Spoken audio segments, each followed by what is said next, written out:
हम मीनू झा गोर लगै छी समस्त मिथिलावासी के। MM झा जी के रचना एकटा पत्नी के उल्हन लऽ कऽ उपस्थित छी। विरह गीत कोशिश करै छी नीक लागे अपने लोकनि के। धन्यवाद। जय मिथिला, जय मैथिली। रूसल फूलल हमर नाकक नथिया, रूसल फूलल हमर नाकक नथिया। एबै त देत यो, एबै त देत उलहन भैर पथिया।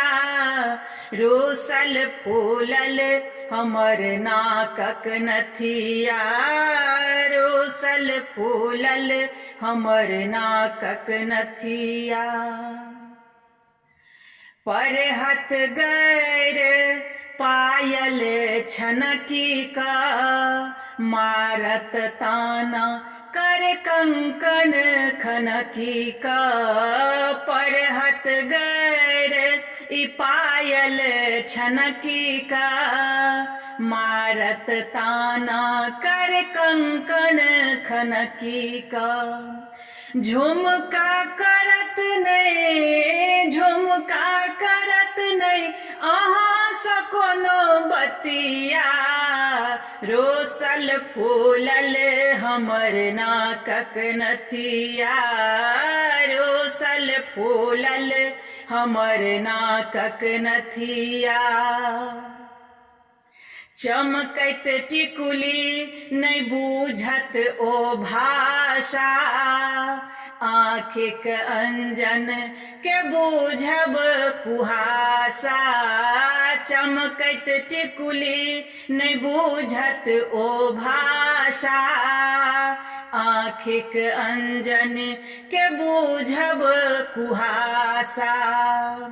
पाथर सपीट अहाँ, पाथर सपीट कऽ जुड़ाब अपन छतिया। रूसल फूलल हमर नाकक नथिया, रूसल फूलल हमर नाकक नथिया। सेजक जाजिम आ गेरुआ मुँह दूसत, जरैत डिबिया नहि मिनटोल बोतत। सेजक जाजिम आ गेरुआ मुँह दूसत, जरैत डिबिया नहि मिनटोल बोतत। कटन नहि काटत यो, कटन नहि काटत पहाड़ सनक रतिया।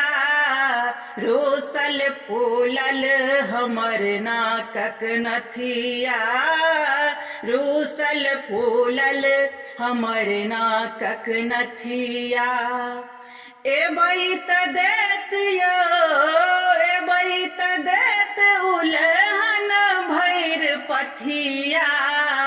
रूसल फूलल हमर नाकक नथिया, रूसल फूलल हमर नाकक नथिया।